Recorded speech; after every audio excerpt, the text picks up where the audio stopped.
She told our friends that I repressed her, that I controlled her life, and friends believed it. But she forgot one thing. I kept the truth all these years. Screenshots, correspondence, audio.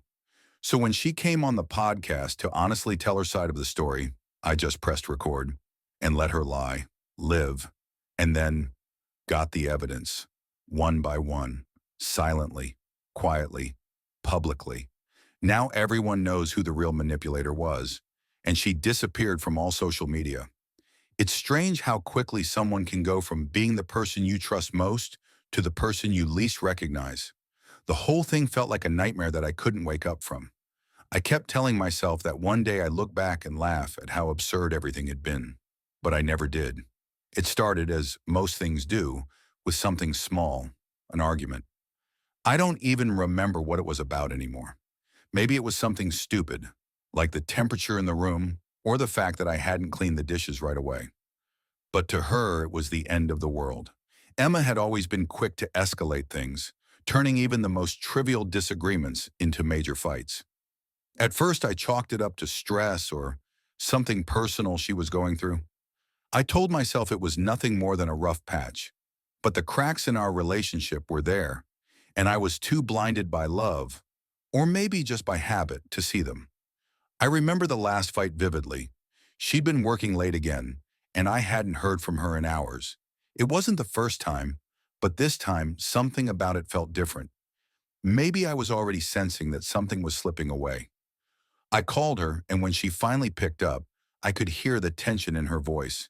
She barely spoke to me, and when she did, it was sharp, cutting. "Why are you calling me now?" she snapped, as if I had no right to ask where she was or what was going on. "I'm busy." I hadn't realized how much I had been walking on eggshells.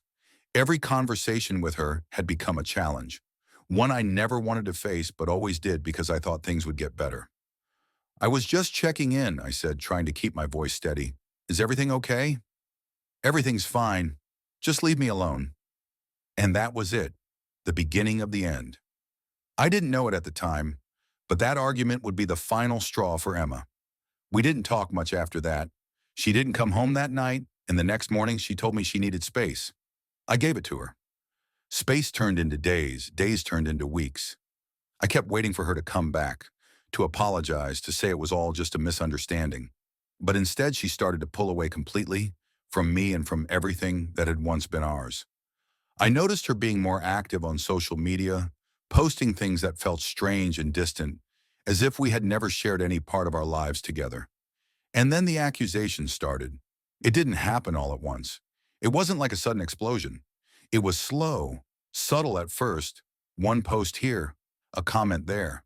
At first I thought nothing of it. Maybe she was just venting, trying to deal with the breakup. But soon I realized the venom in her words wasn't just about venting, it was about rewriting the narrative. She painted herself as the victim in our relationship, and I, in her telling, was the villain. I wasn't surprised when she started posting about how I had controlled her, how I had made her feel trapped, isolated from her friends and family. In her version, I had been the abusive partner, the manipulator. She claimed I had forced her to depend on me, that I had made her give up her career dreams and even her friendships. She described how I'd made her sit on my support, financially, emotionally, so she couldn't stand on her own 2 feet. I was stunned. I had done the exact opposite. I had supported her every step of the way. I had encouraged her to pursue her dreams, even paying for the courses she wanted to take. I had rented an apartment for her when she couldn't afford one on her own. I had helped her start her blog, even when she doubted herself. Everything she had, in some form, was because I had been there, helping, encouraging, paying the bills. But she turned all that around, twisted it into something unrecognizable. She made it seem as though I was the one who had drained her, who had kept her from growing. And the worst part was that people believed her friends, her followers. I didn't say anything. I didn't respond. I didn't defend myself. For the first time, I stayed quiet. I kept waiting for the storm to pass, but it didn't. It only grew. It wasn't long before she posted a long message on her Instagram, addressing what she called the toxic relationship she had been in with me. It was a thinly veiled attempt to gain sympathy, to make her audience feel sorry for her. She talked about how I had manipulated her, how I had made her feel like she was nothing without me. I was nothing more than a shadow in her life now, and she made sure the world knew it. But instead of feeling rage, I felt something else. I felt patience. I felt calm. I knew that this would come to an end eventually, and when it did, the truth would be the one to set everything right.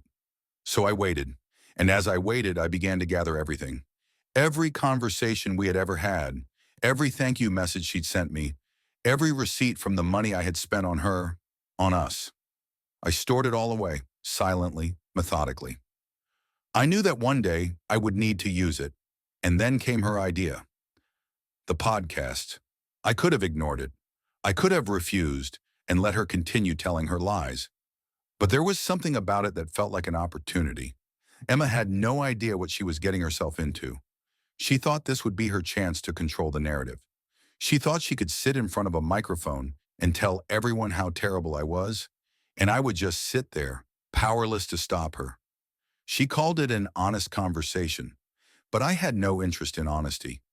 I had no interest in her version of the truth. I had only one interest, exposing the truth, and I would do it in front of everyone who had believed her. I agreed to the podcast, but I prepared, and the calmness I had been feeling started to shift into something sharper, something colder. I wasn't angry, I wasn't seeking revenge, but I was ready. I was ready for the moment when the truth would finally be heard. The day of the podcast recording arrived, and everything was set. Emma had reached out to me with an overly enthusiastic tone, as though this was going to be some heart-to-heart reconciliation, an opportunity to set the record straight for her followers. She even called it a healing moment, as if we could sit down, hash out our differences, and somehow emerge as better people. The truth was, I wasn't here for healing. I wasn't here for forgiveness. I wasn't even here for closure. I was here to expose her lies. The podcast was being recorded in a small, independent studio she had rented for the occasion. I'd never been to this part of town before, and the place looked exactly like what I expected. A studio with high-end mics, soundproofed walls, and a sense of pretense that screamed, "We're doing important work here."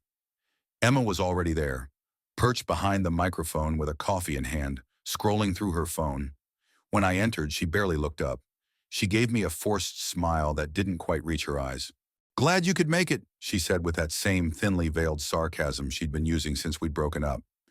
I could feel the tension in the room, but I wasn't fazed. I had long learned how to keep my emotions in check. "I wouldn't miss it," I said flatly, taking a seat across from her. She leaned into the mic and clicked a few buttons on her laptop, setting everything up for the recording. As she did, I could see the slight nervousness in her hands, the way her fingers fidgeted with her coffee cup. Maybe it was the knowledge that she was about to face me, the man she had been lying about to the world, or maybe it was the realization that this wouldn't be as easy as she thought. She clicked record and immediately started in with her introduction, as if she were hosting some grand broadcast, the star of her own little drama.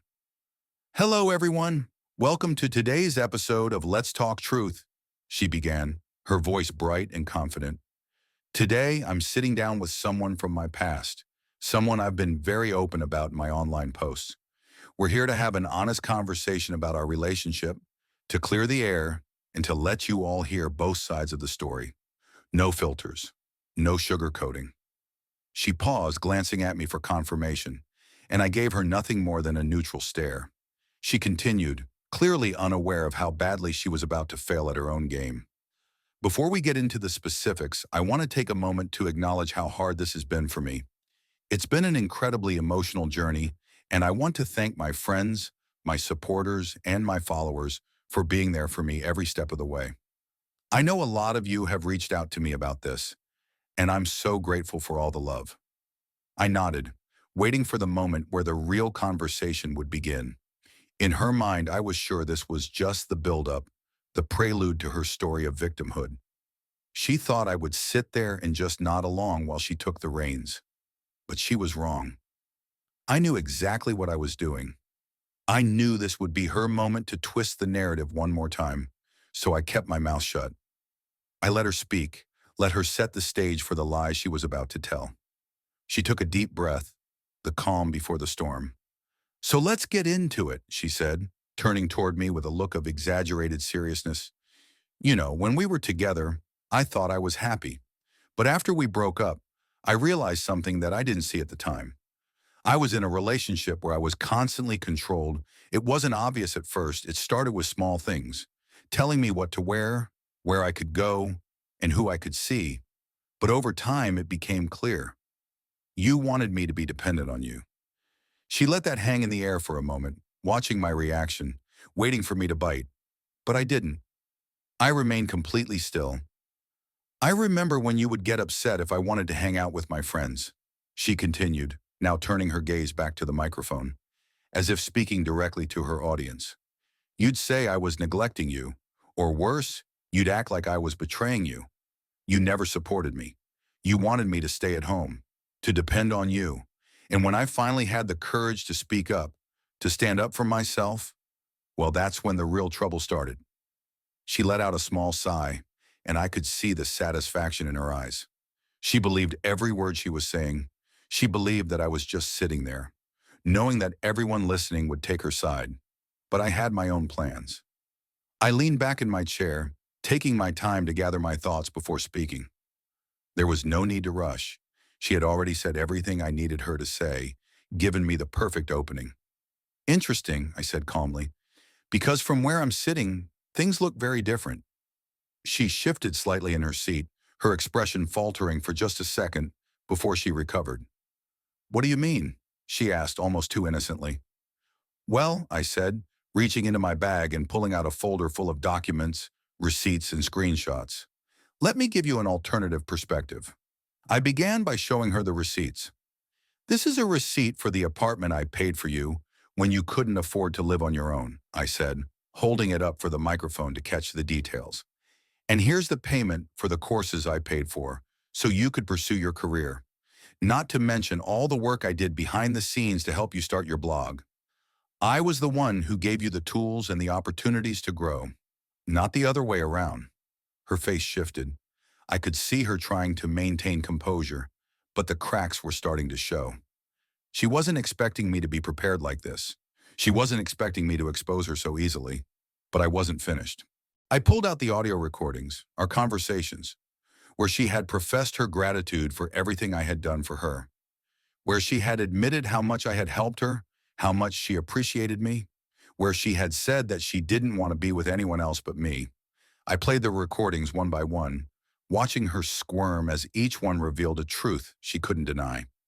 "Tell me, Emma," I said, my voice still calm, steady, "which of these moments fit the image you're painting of me? Which part of this does the controlling, abusive boyfriend sound like?" She didn't answer. She didn't need to. The truth was already out. And as I looked at her, finally seeing the fear creep into her eyes, I felt a sense of liberation, a sense of power I hadn't felt in months. I didn't need to shout. I didn't need to make a scene. I just needed to show the world who she really was. And with that, I knew I had won. The podcast episode went live a few days after our recording session.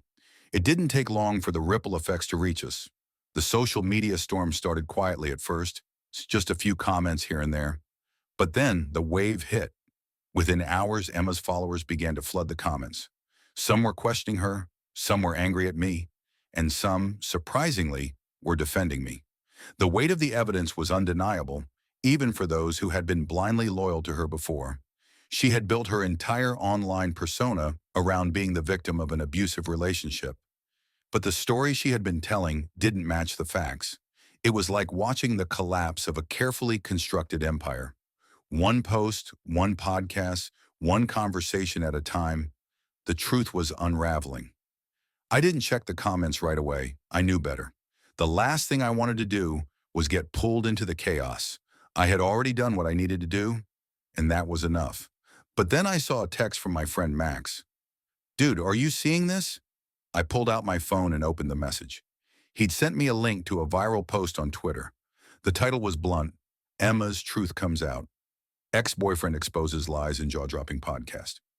I clicked on it, bracing myself. The comments were brutal. Some users were shocked, others were furious.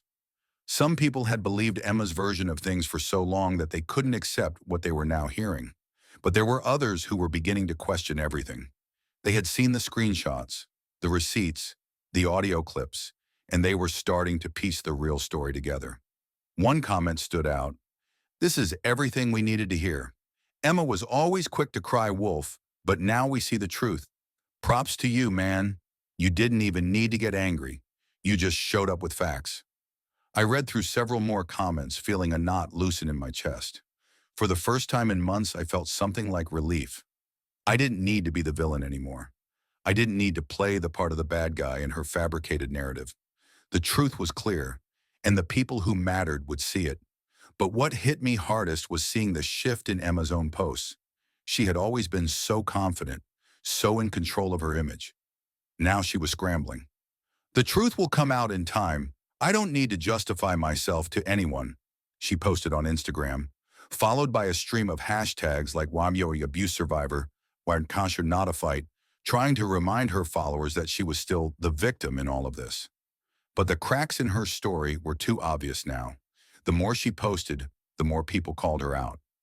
Some former followers even started to post their own screenshots of conversations with Emma, where she'd painted herself as the innocent one all along. It wasn't long before Emma's followers began to dwindle. The support she had relied on for so long was slowly slipping away. And the more she clung to her narrative, the less people believed her. I watched all of this unfold with a sense of detached satisfaction. It wasn't about the followers or the social media drama. It wasn't about winning some petty popularity contest. No, this was about one thing: reputation. The one thing Emma had tried to destroy, I was restoring. It wasn't about revenge for revenge's sake. It was about setting the record straight. That evening, I sat in my apartment, staring at my phone as the notifications flooded in. The message requests from strangers kept popping up, many in my favor, others still skeptical. But what stood out were the messages from people I hadn't heard from in a long time. Friends, family, even old acquaintances who had heard the rumors about me during the relationship. "Hey man, I just wanted to say I'm sorry for believing her for so long. I had no idea. You didn't deserve any of that." I felt a weird mix of emotions: relief, anger, and even a touch of sadness. It wasn't about pride. I didn't want apologies. I just wanted the truth to be out there, for the world to see who I was and who she really was. But what I didn't expect was what came next. The following afternoon, I received a call from Emma. I almost didn't pick up. I didn't need to hear what she had to say, didn't need to deal with the fallout of her actions. But for some reason, I answered. "Hello," I said, trying to keep my voice neutral. "Why are you doing this?" she demanded, her voice raw, panicked. "Why didn't you just let me be? Why couldn't you just leave me alone?" Her words were laced with something I couldn't quite place: fear, anger, guilt. She was spiraling, and I could hear it in her voice. "Emma," I said calmly, "you made your choices. You lied. You betrayed me. And now the truth is out. There's nothing more to say." "Don't you think I'm hurting too?" she shot back. "You're destroying everything I've worked for. My followers, my brand, my reputation. You're taking everything from me, and for what? What do you want from me?" The desperation in her voice was almost painful to hear, but it didn't move me. Not anymore. "I want the truth," I replied, still composed. "That's all. I didn't want to destroy you, Emma.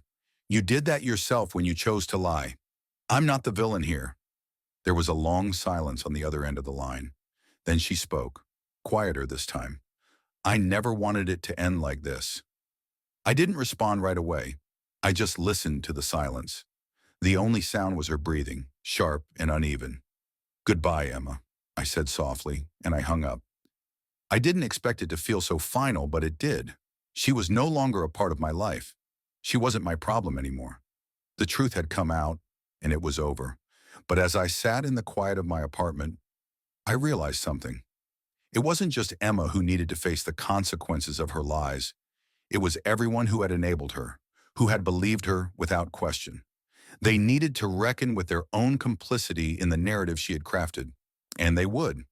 The truth had a way of finding its way to the surface, no matter how deep you buried it. It's funny how you think that once the storm passes, everything will return to normal. But the reality is that nothing was ever going to be the same again. Not for Emma, not for me. The days after the podcast release blurred together. I stayed out of the social media noise as much as possible, trying to focus on my own life, on my own healing. I didn't care about being vindicated. What mattered now was the calm, the peace of knowing the truth was out there, and I didn't have to fight anymore. But peace, as I would come to realize, was short-lived. About a week after everything blew up, I got a call from my lawyer. It wasn't an unexpected call. I had known deep down that Emma wouldn't take the fallout lying down. She wasn't going to fade into the background like anyone with some dignity would have done. She was going to fight, clawing for whatever scraps of relevance she could still hold on to. She was suing me for defamation. I hadn't been surprised. I knew she would try to manipulate the situation and twist it to her advantage. She had always been good at that, twisting the narrative, playing the victim. But this time, she had no control over the facts. She had no evidence, no ground to stand on. But I still had to deal with it. It was exhausting, draining. I had enough to handle already. Work, life, moving on from a toxic relationship. The last thing I needed was to engage in a lengthy legal battle. But this time, it wasn't just about me. This was about making sure that her lies didn't have the power to hurt anyone else. If I backed down, if I let her get away with this, I'd be giving her the green light to do it to someone else. She needed to understand there were consequences for the things she'd done. I wasn't about to let her turn the tables again. Not after everything she had put me through. The first few days of the legal proceedings were exhausting. I had to dig through every single piece of evidence I'd kept from the relationship. I hadn't been thinking of legal consequences when I had kept those receipts, those texts, those audio clips. I had been thinking of protecting myself from her manipulation, from her gaslighting. But now those little pieces of the past were my lifeline. I spent hours going over everything. The time she had asked me to help her launch her blog, the courses I had paid for, the apartment I had paid rent for, the long conversations we'd had late into the night where she had praised me for supporting her dreams. All of it was there, in black and white, a stark contrast to the twisted version of events she had been selling online. I met with my lawyer several times, and every time I felt a little more confident. This was a battle of truth against lies. And truth, even in a court of law, had a powerful way of winning out. Still, as much as I tried to focus on the legal side of things, I couldn't help but notice the way the world around me was changing. There was a certain quiet satisfaction in seeing Emma's followers fade away, her once vibrant online presence shriveling up. Her posts became increasingly erratic, like a person trying to keep their head above water while everything around them was sinking. I didn't feel sorry for her. Not anymore. What caught me off guard, though, was the way my friends started reaching out. Max, who had been the first to send me that link to the viral post, kept checking in on me. He would call, asking how I was handling things if I needed to talk. It was a comfort, but it also made me realize how little I had shared with the people around me during the whole mess with Emma. I had kept it all inside for so long, dealing with her manipulation in silence. Now that the truth was out, I had to admit how much I had been carrying. But I didn't have to carry it alone anymore. One evening, as I sat on the couch, flipping through my phone, I got a message from Lily, a friend of mine who had known both Emma and me. She had been a neutral party in our relationship, not choosing sides, always maintaining that she could see the good in both of us. Hey, her message read, I just wanted to say, I've been following everything that's been happening. I've seen the podcast and the receipts. I just want you to know that I'm really sorry for not seeing what was going on sooner. I hadn't expected a message from Lily. I hadn't expected anything from anyone, really. It wasn't that I was angry with people who had chosen to side with Emma. I understood why they had. She had always been convincing. She had always been able to make people believe in her version of the story. But now, seeing people come forward, offering their support, it felt like I was finally being recognized for who I truly was. I took a deep breath, my fingers hovering over the screen as I tried to figure out how to respond. Thank you, Lily. It's been a tough road, but the truth is out now, and I'm just trying to move on. She responded almost immediately. You've been through so much, and I know it wasn't easy. If you ever want to talk, I'm here. I smiled to myself, feeling the weight of the last few months lift ever so slightly. The legal battle with Emma continued, but it was clear it wasn't going to last much longer. Every piece of evidence I had was solid, and every attempt she made to twist the narrative only made her look more desperate. It wasn't about winning anymore. I had already won. What was left was simply putting the final pieces of the puzzle together and letting the truth stand for itself. And that's exactly what I did. As the months passed, Emma faded into obscurity. Her followers scattered, her brand crumbled. She was no longer the girl who had once held so much power over me. She was just another name in the past, a footnote in my story. The truth had set me free. It's funny how life has a way of bringing everything full circle. I had spent so much time trying to control the narrative, to make sure the truth was heard, but in the end, it wasn't about making anyone else see what I had gone through. It was about finally seeing it myself. The court case with Emma eventually fizzled out. After several months of dragging things through the legal system, it became clear that her case had no foundation. There were no lies left for her to hide behind. Her social media presence, once a booming empire, had shrunk into nothing. Her followers, the ones who had cheered her on and believed her twisted version of events, began to question everything. The last of the defamation charges were dropped, and the matter was put to rest. But even after all the official pieces had fallen into place, something inside me still needed to make sure I had fully let go. I had to move forward, finally. A few weeks after the case was settled, I ran into Max at a coffee shop. He'd been a constant source of support throughout everything, and it was strange how much I valued our friendship now. When I had been with Emma, I'd kept so much to myself, isolated in my own head. But Max, he had always been there, ready to talk, ready to listen, even when I couldn't put my thoughts into words. "Man, I have to say," he said with a grin as we clinked our coffee cups together, "I'm glad this whole thing is over. You've done it, dude. You've got your life back." I smiled, but it was a quiet, contemplative smile. "Yeah," I said, leaning back in my chair. "I guess I have." Max raised an eyebrow. "But are you really done with all of it? I mean, I know you've won, but do you think you'll ever fully move on from what Emma did?" That question hung in the air longer than I expected. Moving on. It wasn't a simple thing. No matter how much time had passed, no matter how much I'd exposed the truth to the world, there would always be a part of me that would feel the sting of betrayal. That's what happens when you give so much of yourself to someone, only for them to turn it into something ugly. But that was the key to moving on. It wasn't about forgetting. It was about not letting it define you anymore. "I think I've already moved on," I said softly.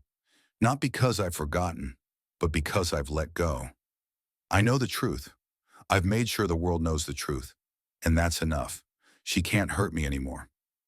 Max nodded, clearly relieved that I wasn't still carrying the weight of the past. But I knew deep down that the weight had always been mine to bear. No one else could carry it for me. The truth had been the most freeing thing.